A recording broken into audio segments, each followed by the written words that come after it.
Julio. Fantastic.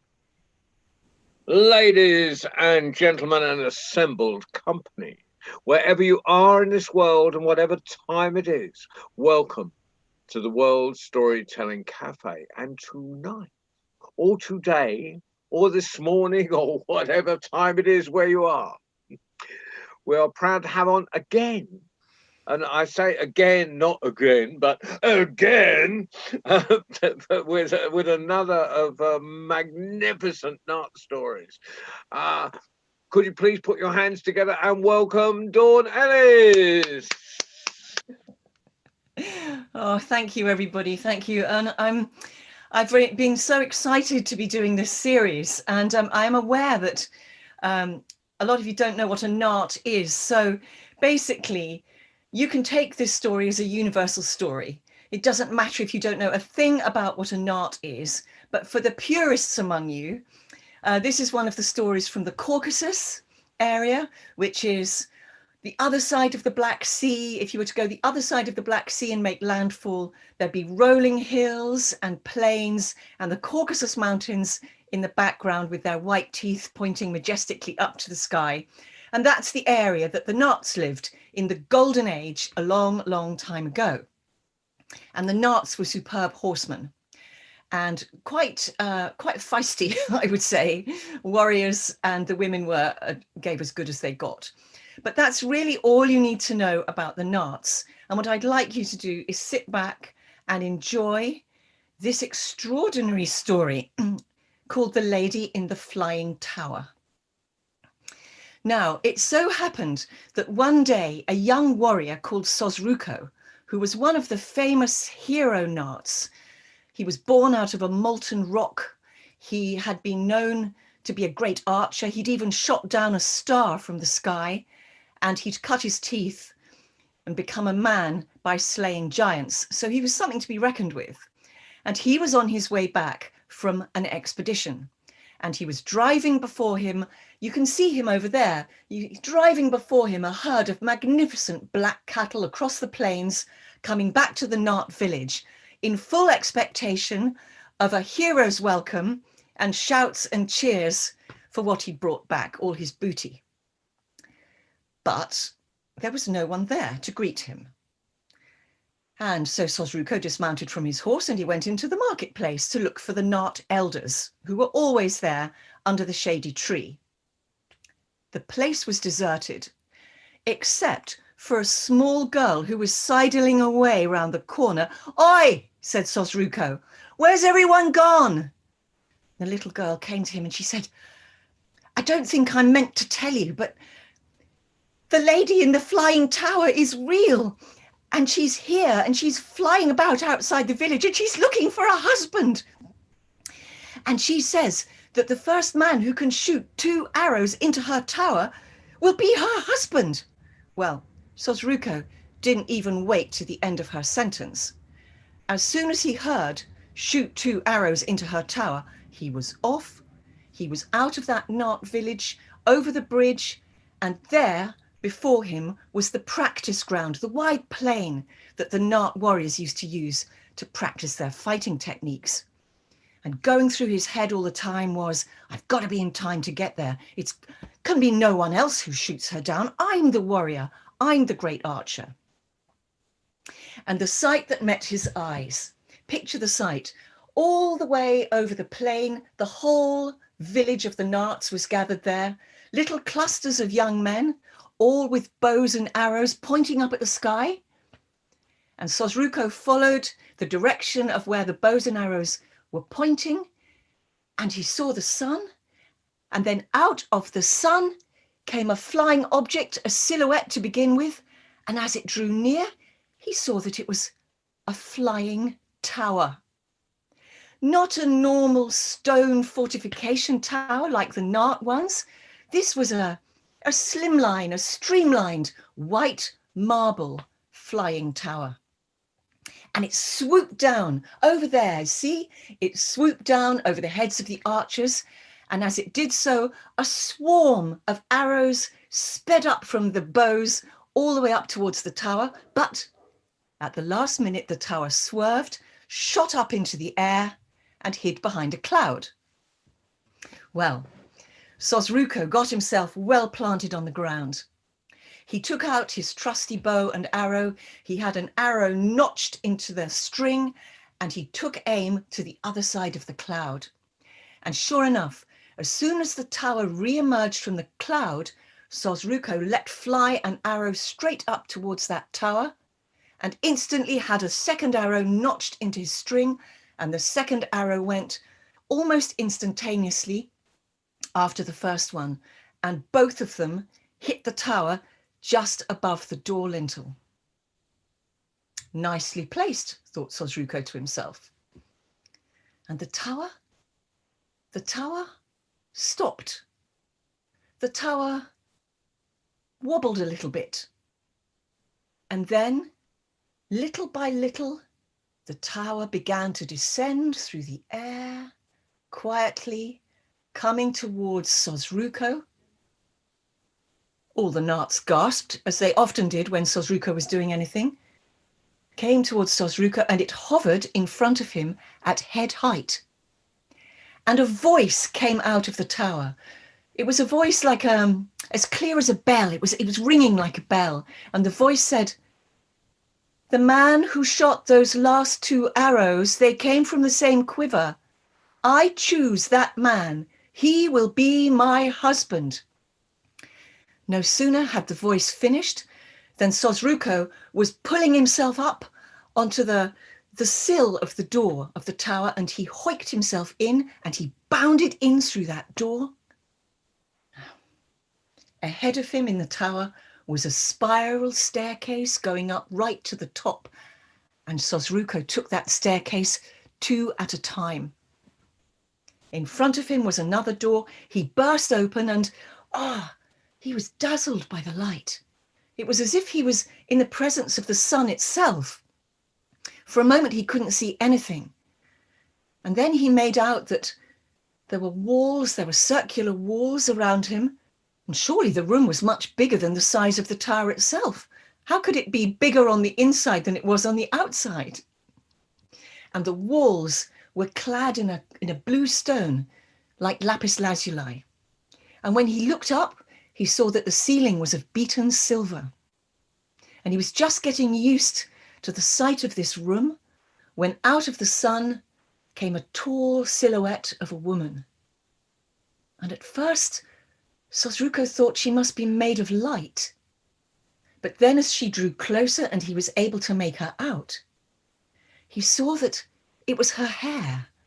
Her hair was almost white, and it shone like moonlight, and it fell straight from her hair right the way down to the ground like a cloak. And her body was as slender as a silver birch tree.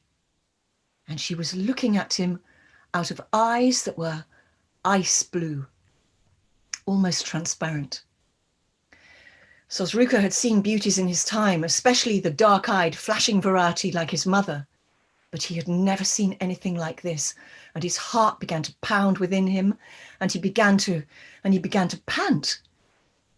And then the lady courser, the lady in the flying tower, she opened her mouth to speak, but before she could say anything, Sosruko rushed at her. He rushed at her and he clasped her around the waist. "Get off!" she cried. "Get off me! You can't come in here and just grab what you want." "But you're my wife," said Sosruko. "You promised." And he tried to throw her over his shoulder in the true form that every Nart warrior does when he's rushing off with his wife, as was the custom. "Get off me," she said. And she slipped out of his grasp, and she stood in front of him, and suddenly her eyes were like glaciers, and there was frost in the air, and she said, "How dare you? How dare you come into my tower and try to seize control? Get out!" And before Sosruko knew what was happening, the tower itself gave a lurch. It lurched, and then it shot up into the air. It shot up into the air with such speed that Sosruko was thrown onto the ground, spread-eagled flat. And all he could hear was a whistling in his ears, as the tower sped up through the firmament towards the heavens. Well, eventually he managed to get his breath back and stand up, but no sooner had he stood up than bang, the tower crashed into something. He fell to the ground again, found himself again spread-eagled on the ground. When he could stand up, he found that they had stopped. He craned his head out of the window, and there above him was a ceiling of some sort. It was indigo blue, and in it were 100,000 stars. Had he come as far as heaven? Sosruko looked around for the Lady Corsa, the lady in the flying tower, but she wasn't there. So Sosruko rushed out of the door and rushed down the spiral staircase looking for her. But she wasn't downstairs either. He must have missed her in that big room. He charged back up the stairs, looked again more meticulously this time for her. She wasn't there. Treachery. Sosruko, he could feel the heat rising in him. He started to sweat with fury. She's tricked me. Two-faced. And here he used a word that I am not going to use in this context. You'll have to imagine it. Two-faced, she's my wife, she's tricked me. And he realized she must have jumped out onto the earth before she sent the tower up to the heavens with him. Sosruko looked out of the window. He could hardly see the earth, it was so far down.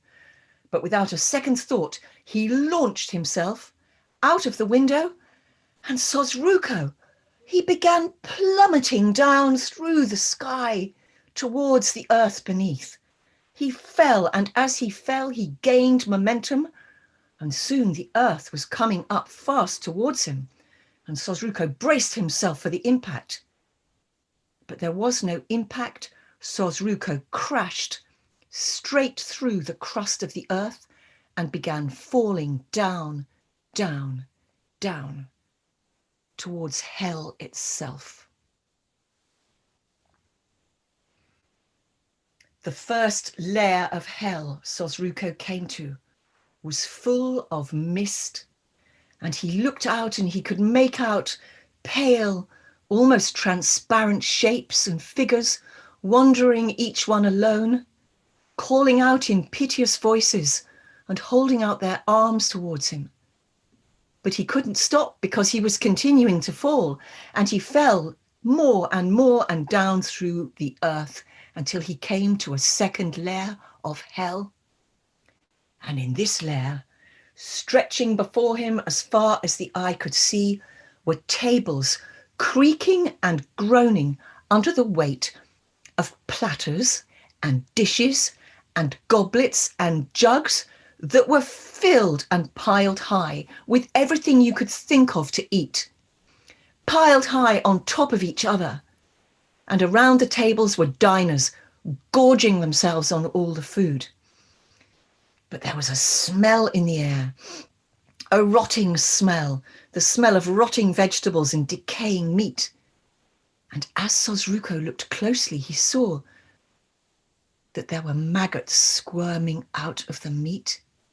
And he saw that there were rats running up the legs of the table and running up the legs of the diners. But the diners didn't even notice. And as he watched, he saw one particularly enormous man ramming a chicken leg into his mouth. And as he did so, his belly exploded. But Sosruko didn't stop there. Sosruko kept falling down through the layers of the earth. And finally, he reached solid ground. He looked around himself. What was this place? There was a smell in the air of gunpowder and the sickly smell of blood, which Sosruko knew well, being a hunter. And the air was dark and thick, with cinders and ashes clogging up his nose and his eyes as he stood there. But now he noticed that in front of him was an immense grey fortress with walls stretching as far as he could see out both to the right and to the left, small slits of windows in the fortress, each one closely barred. And in front of him, an iron door. Sosruko took a step towards the door, and as he did so, it swung smoothly open. "Oh, you've come.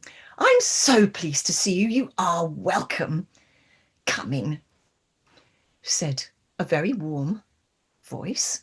And Sosruko looked down, and there in front of him was a dumpy little woman with twinkling eyes looking up at him, beaming at him, a dumpy little middle-aged woman holding the door open for him.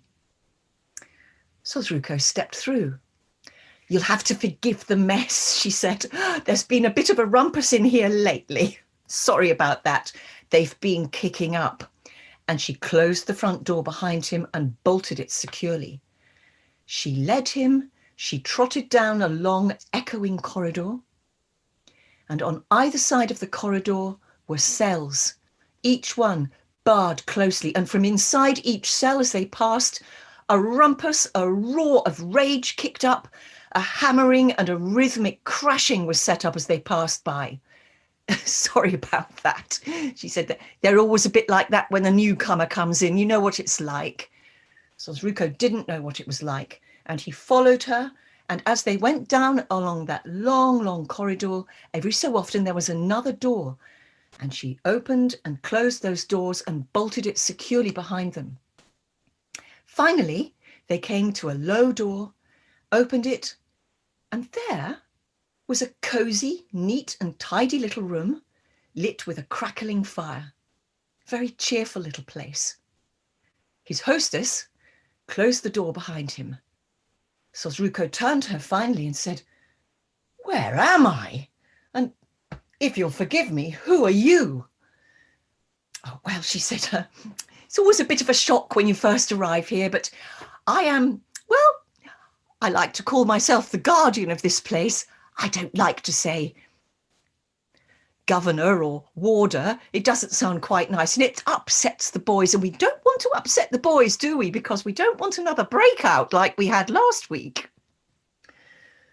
Sosruko said, "Is this a prison? Am I in a prison?" And she said, "Well, we don't like to call it a prison. I prefer to call it a facility. It's a facility. That's what it is. And we don't like to upset anybody because they've all got anger issues. And it looks as if you've got anger issues too, my dear, haven't you? Because otherwise you wouldn't be here." Sosruko suddenly remembered seizing the Lady Corsia in the Flying Tower and how he'd tried to run off with her, and a flush came to his face. And then the lady peered up at him and she said, "Goodness gracious, dearie, you're not dead, are you?" "No, I'm not," said Sosruko. "I'm alive and I need to go home." And he looked around for a way out, but it was very clear that there was no way out. And then Sosruko looked at her and he said, "Are you the devil?" "Oh, goodness me, no, dearie," she said. "I'm not the devil. That's my line manager. He's the boss. No, I'm not the devil. Well, I suppose I am a sort of minor devil, if you like. And if you like, you can call me the devil, if you like, if it makes you happier. But there's no way out, I'm afraid. And there's no parole, dead or not," she said. "And I'm afraid my boss, he doesn't really believe in rehabilitation. He's old school."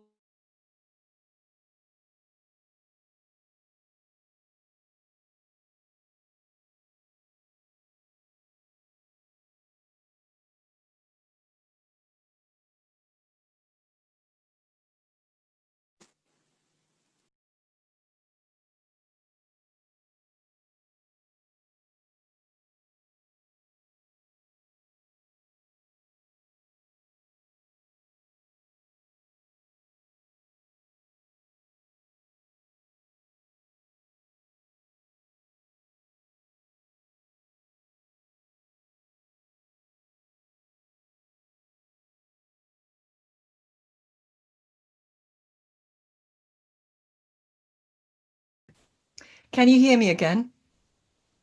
Okay. My network suddenly collapsed on that bombshell, on that cliffhanger. Shall we go on?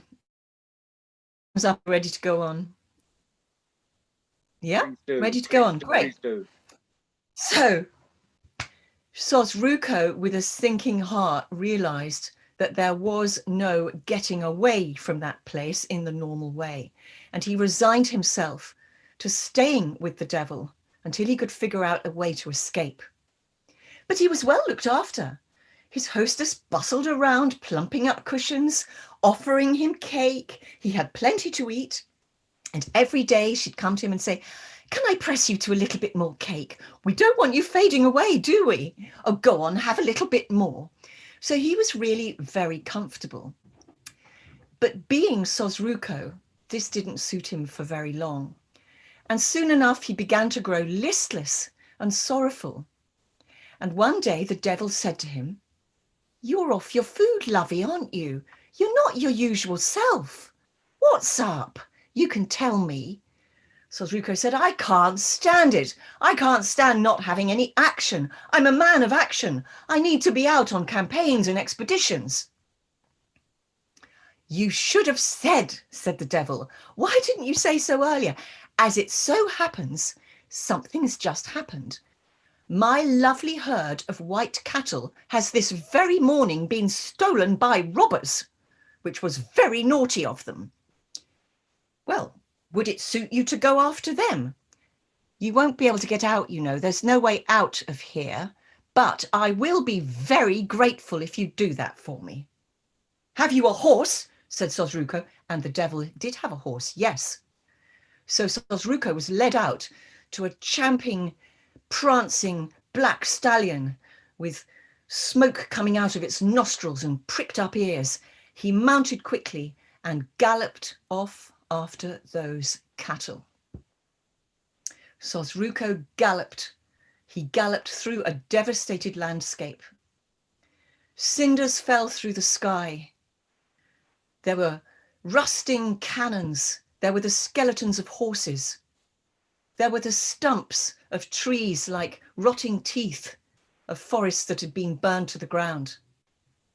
But Sosruko was Sosruko and a superb horseman. And soon enough, he spotted the white cattle through the gloom. And it was the work really of moments for Sosruko to get round in front of them, to capture the robbers, and to start driving those cattle back to the devil. Let's face it, that was his day job. And as he drove the cattle back to the devil was waiting for him at her door, and she said, "Oh, well, goodness me, I didn't expect you to manage that. You are a talented boy, aren't you? We must see what we can do to keep you here." And she said, "I have prepared a special surprise for you. I've been thinking about it and I've got something you're going to love." And he followed her back into her quarters. She opened the door and there were 3 veiled figures standing there. And the devil looked up at him with her shining, radiant face, and she said, "I don't want to part with any of them because they're the apple of my eye. But you're so talented that your reward is going to be to marry one of my beautiful daughters." She said, "You take your pick. You take your pick between them and you'll live happily here. You'll live happily here. And after all, my daughters won't really be leaving, will they?" And Sosruko saw the 3 veiled figures in front of him. And he went up to the first figure and she unveiled. And Sosruko saw coal black eyes with no pupils or whites to them. They looked like the pits of hell, in a bone-white face with hollow cheekbones. And radiating out from that figure were waves of resentment and hatred withheld over time. The figure held out a limp hand to him, and when Sosruko took it, it was waxy and boneless. He dropped the figure and bowed. The second daughter unveiled, and Sosruko beheld eyes like a goat, yellow with black slits of pupils.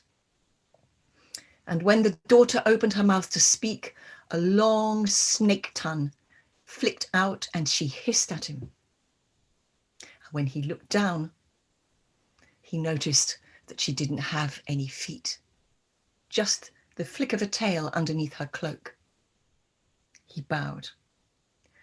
And now to the third daughter she unveiled, and there in front of him was a woman with fiery red eyes like coals, and a trickle of blood coming down from her mouth. It looked as if she'd been tearing at raw meat. She took a step towards him, and when Sosruko looked down, instead of feet, she had outsized yellow claws. They were cockerel's feet with sharp, sharp talons. Sosruko bowed. He turned to the devil. Well, said Sosruko, my goodness, how to choose between your daughters? It would be more than any man could do to choose between such daughters, he said. But I tell you what, in my tradition in the Narts, we don't go by appearances alone, he said. There are certain qualities and skills that a Nart wife must possess in order to be happy and create a harmonious home. She must do 3 things, he said. She must be able to bake bread so light within and so crusty without that a single crumb would sustain a warrior throughout a campaign. And when the warrior comes home from his campaign, his wife must have brewed fragrant honey mead, such as will warm the cockles of his heart after the cold nights he spent outside. Finally, said Sosruko, his wife must be a superb, instinctive horsewoman and must be as at one with her horse as he is, so that they can go together on expeditions. May I try with your daughters? The devil nodded. Sosruko turned to the first daughter and he said, Madam, he said, please, if you would do me the honor to bake me some bread. Well, the daughter tried. She tried and she tried, but with those limp hands with no bones in, she couldn't knead the dough. And all that was left was a flat, grey piece of solid dough that wouldn't rise to save its life. Sosruko smiled pleasantly. Maybe not, he said. He turned to the second daughter. Madam, he said, would you be good enough to brew me some aromatic honey mead? Well, she tried.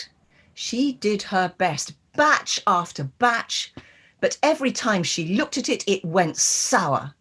It stayed flat, not a single bubble came to the surface, and it even started growing mold on the surface. Perhaps not, said Sosruko. He turned to the third daughter. Madam, he said, can you ride? I'd love to see you ride that horse I rode to get the cattle. And so the daughter went up to the great black stallion, and she tried to get her clawed feet, her cockerel's feet, into the stirrups, but every time she tried, the cockerel's feet ripped great strips out of the side of that stallion, which reared and bolted into the distance. Well, said Sosruko, I don't think so. And then he turned to the devil and he said, this isn't the reward for me. But, he said, and he drew himself up and he said, I claim my reward. Now, as you know, a deal is a deal, and the devil couldn't get out of that. I claim my reward, he said. My reward is to go back to my Nart village. I wish you to send me there. Well, the devil knew when she'd been outmaneuvered. She said, all right, dearie, she said, absolutely. She said, just pop on this pair of old slippers and wish, and off you go, and you'll be back home in your Nart village in a trice. And as he was putting on the old slippers, she looked up at him and her eyes were glittering. And she said, but you know, this isn't the last time we're going to meet, dearie, is it? A man like you, wrath-filled, a man of violence like you, you're going to come back down here in good time, aren't you? And that time you won't escape. Bye then, missing you already. And those were the last words Sosruko heard before he wished himself home. And there he found himself planted on the precious springing turf of his homeland above the ground. And there, stretching before him, were the rolling hills of his beloved Caucasus, and above them, rising up majestically into the sky, the snow-capped mountains, and blowing against his face from those mountains, a breeze with the scent of pine forests. Birds were singing overhead, and he could even hear the whinnying of his own dear horse, the great Bzau. And there in front of him was his mother, the Lady Shatana, standing in the doorway of her stone tower. "Ah, there you are," she said. "I was expecting you." And Sosruko went straight up to her and he said, "Where's the lady in the flying tower? Where's the Lady Corsia?" "Oh," said the Lady Shatana, "she's been staying here with me." "Staying here with you?" said Sosruko. "Well, I must see her." But at that moment, there was a whirring sound, and as they looked into the sky, the white tower was already zooming up into the blue with the lady in the flying tower inside it. She had escaped again.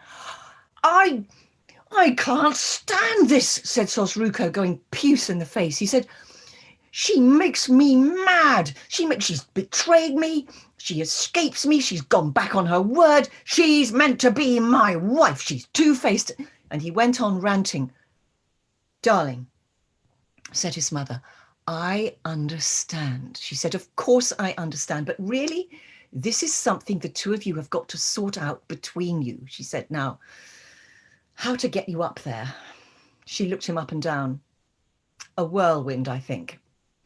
And she began weaving a whirlwind around the feet of Sosruko, and she wove the whirlwind round Sosruko, and up it came, up to his shoulders, swirling round him up to his head, and then it took off.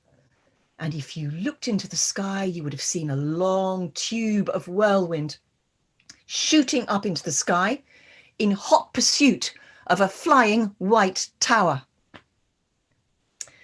Well, the first the Lady Corsia knew of Sosruko's return was him bursting through the window of her tower room, somersaulting on the floor, and landing several feet away from her. He stood up, shaking himself off, trembling and with his face still suffused with rage. "Not again," she said. "Why, you're back? Why are you back?" "Why am I back?" said Sosruko. "Why am I back? You're my wife. You keep running away from me. You've betrayed me. Why do you keep running away from me?" "Who can stand to be near you when you're like that?" she said. "I can't stand your rages. Who could stand anger like that? Of course I run away from you." Sosruko said, "But I can't help it.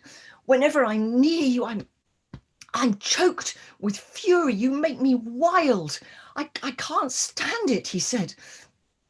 "What am I going to do? I can't help myself."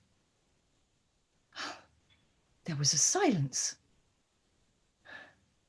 And then the Lady Corsia, she took a step towards Sosruko. And as she took a step, she brought with her cool breezes from the mountains. She brought with her the rushing of wind through the pines, and Sosruko stopped shaking. The lady took another step towards Sosruko, and as she did that, she brought with her the taste of snowflakes on your tongue, and the redness went out of Sosruko's face, and he looked at her and he said, "Please help me, help me." And the lady, she sat down by the window and she said, come here." And she patted her lap.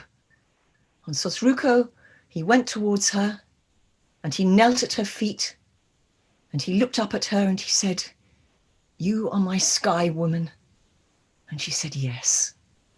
And he laid his head on her lap and she began to coolly stroke his face, his hot flushed face and his hair, and to soothe him, and her long fingers were like a mountain stream as it rushes down from the very top of the mountains and cooled his hot, fevered brain.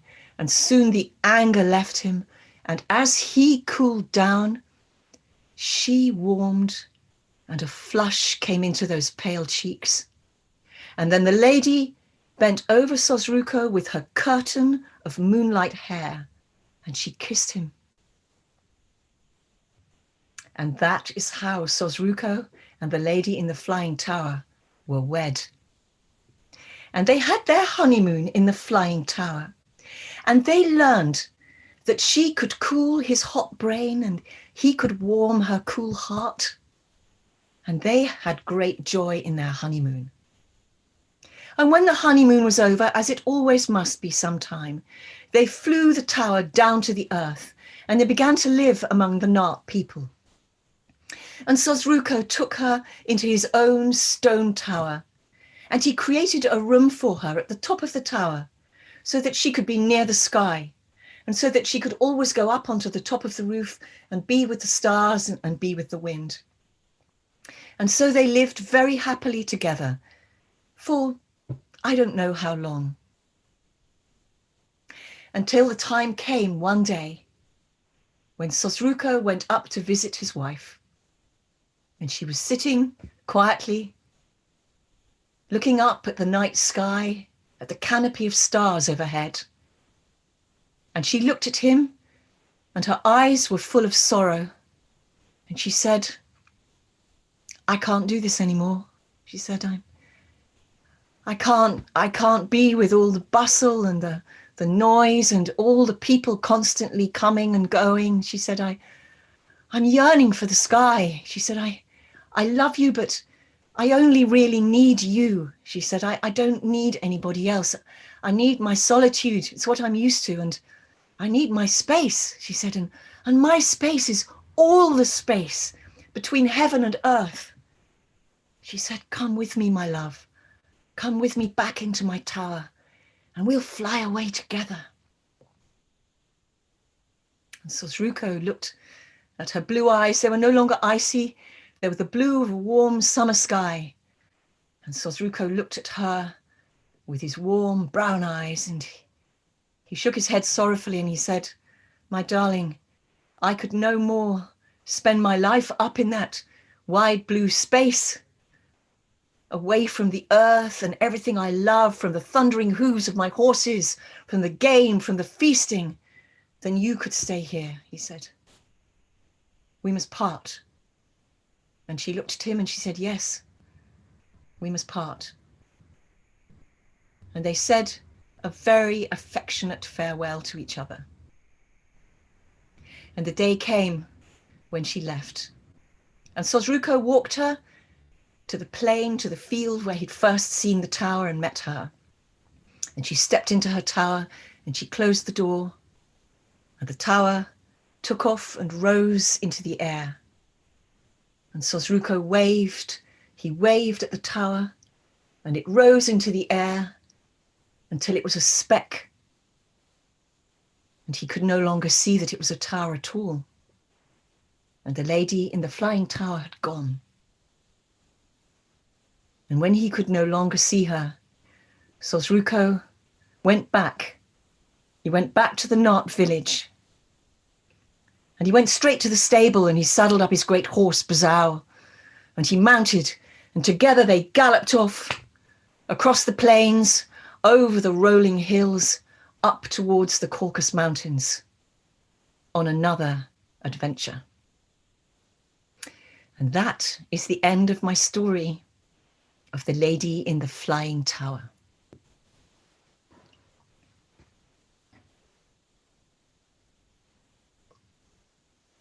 I think John's fallen asleep. Wake up, John. Wake up, John. Yeah, there. He's fallen asleep. Don, thank you so much. Wow. I really enjoyed that. We both enjoyed that. Oh, good. I'm so pleased. I'm so pleased. While you were Me too. telling the Me story, too. Anna was Yeah. drawing and drawing and drawing and drawing. Great, that's great. Yeah. It's the first time I've told that story, and I absolutely love it. And so you walked with me through the first time that story was told. So I hope that you came with me and that you saw the tower, and that you I'd love to know what your favorite parts were. That was fantastic. Really enjoyed that. What was your favourite part? I rather liked when he Trying to choose a wife. choosing the wife and also meeting the devil woman. That was quite endearing. You kind of imagine her little home and come in and sorry about the mess. It's a bit like that here. I enjoy that. I like the description of the three daughters. Yes. Ah, there we go. I Thank just you. unmuted myself. I didn't realize I was muted. Oh, who was that? Tina. It was Tina. Uh-huh. Yeah, I loved it. It was wonderful. Good. I'm so pleased because when I did that devil section, or the hell section, it's just a couple of sentences in the story. It's got nothing to it. But I thought, well, you can't leave it at that. So I created all of that, really, all of that section myself. And I thought it was quite Nart-like, really. And the three daughters were there, of course, and all of that. But the whole flavor of hell wasn't there. And I thought the devil was going to be different, but when I started doing the devil, it turned out that she was this fussy little housewife. I like that. I like the I idea. really that like that idea. I like that too. something. It really made it, because it was like such a surprise, because then you were like, well, anything can happen now. You know, you just didn't know where it was going to go. And that was the whole theme of the story. There were so many things that you kind of turned on its head. And you kind of thought, oh no, this is going to be sad, but then it's like, oh no, it's not actually. There's like, each is finding their own path and their own element. It was very alchemical, actually. It felt like layers upon layers, that you could listen to it many times. You'd always find different elements in it to connect to. Yeah, I thought that, Gemma. I thought that about the story, and I thought this is quite a big story, actually. And I'm so glad you weren't disappointed by the end, because not everything ends in a fairy story marriage, does it? It was perfect. I've never heard an end told like that, and it suddenly I thought, gosh, this is how ends should be, of like so many of these stories where each are in their element. There's not a sadness. It's like, this is what I need to thrive, and one isn't going to be taken from the other, but they've had the experience. So yeah, it's perfect. I like that kind of Bosch-like feel as he went past that table of food, and then gradually you think when the chicken's going in, there's going to be a rat going in with it or something, but no, it explodes.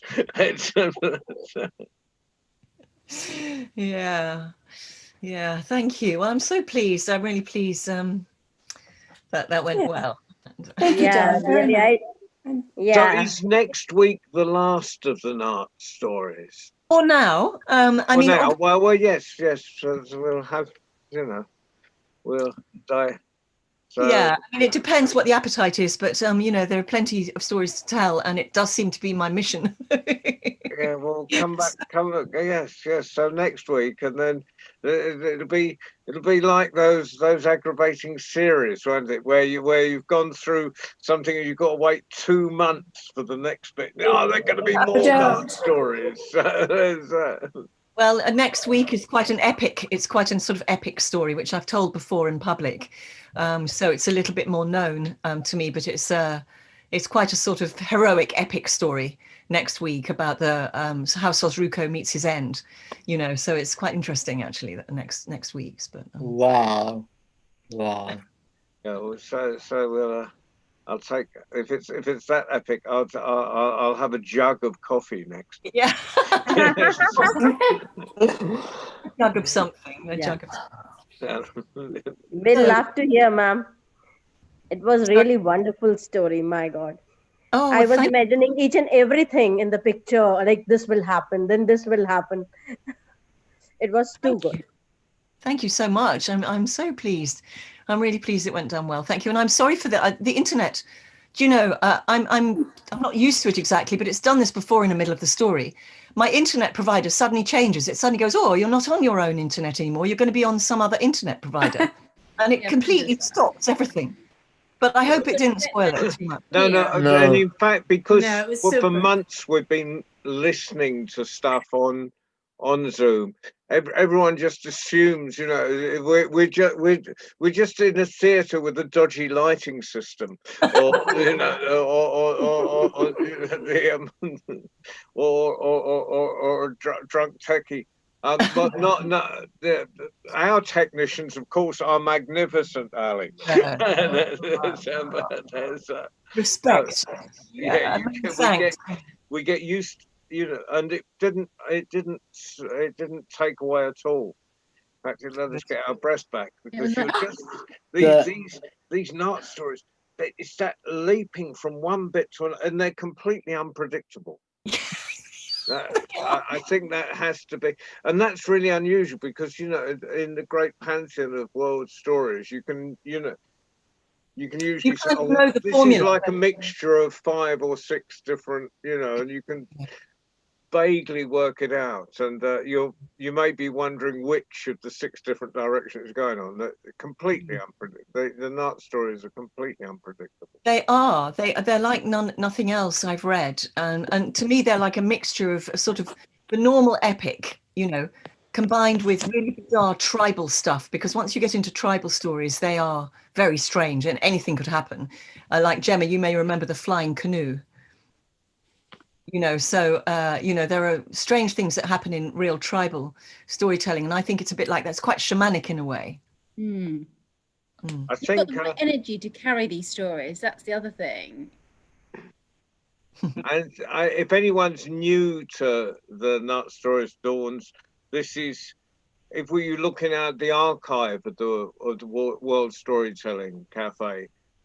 In fact, I think this is the 3rd of this series, but you did one before.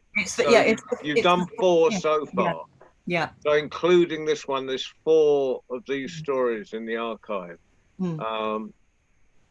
And it is worth a revisit, I think, to any of them. Thank you so much, John. Thank you for hosting so graciously as well. And thank you all of you who came, because it does make such a difference knowing that there are actual people watching at the same time. Yeah, it's thank you. Thank you. We've got so much more coming up. Sunday, if anyone actually feels like telling a story themselves, we don't promise we get round everyone, but we've got an open worldwide story round on Sunday. Is this Sunday is an open one every 2 weeks, and that's hosted by Mike Rust of the Get a Word in Edgeways, and yeah, friend of David. Yeah, he wants you to phone him, and there's and then on Tuesday, if anyone knows any young tellers that would like, you know, teenage tellers that would like to tell, every Tuesday, and that's 5 o'clock Greenwich Mean Time. Yeah, I mean, I think you messaged me, didn't you? And there's we have a young tellers night, and there's so that's exciting, because just love to see the new tellers coming up. They're beautiful.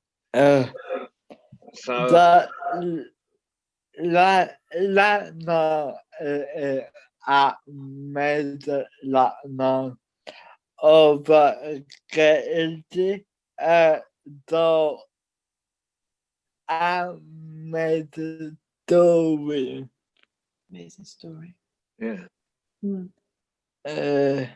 Yeah, we had children from Gaza and last week, and also and 2 weeks ago we had a version from Gaza of the very much like the Peddler of Swaffham, and this week young Althea is sort of not even, she's about 10 years old, told the Peddler of Swaffham back to the Palestinian children. So you know, it's building a young international community of tellers.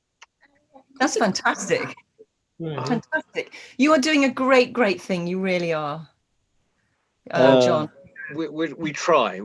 We're and of course it's I'm just the front man. I mean, there's a whole, there's Ali and Julio and of course Mike Wood and his wife Lucy and we will have the physical cafe is coming on in Marrakesh. So Great. so hopefully we'll all meet in Marrakesh. I mean, what a magical place to meet. I think we should all get down to Marrakesh when all this is over. Yeah. Meanwhile, thank you very much, Dawn. Another round of applause for Dawn, please. And we hope to see you again next week or earlier. Yes. Thank you, everybody. Bye-bye. Thank you. Thank you, Ali, for driving the bus. Thank you. Bye-bye. Thank you, Bye.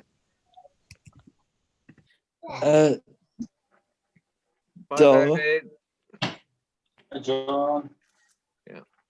Why Okay. did you Bye, go? Marcus. Bye, Emma. Leave meeting. Oh, Oh yeah, I just saw your okay. bit about two sisters. Yes, they did, didn't they? They're fantastic. That amazing. That Yeah. That was magic. Okay, Uh, see you then. I'll send you Mike's phone number because Mike wanted you to get in touch with him. Mike Rust. David. wow. I don't know, but he wanted to. So I'll send you. I'll message you with his phone number. Okay, but Okay.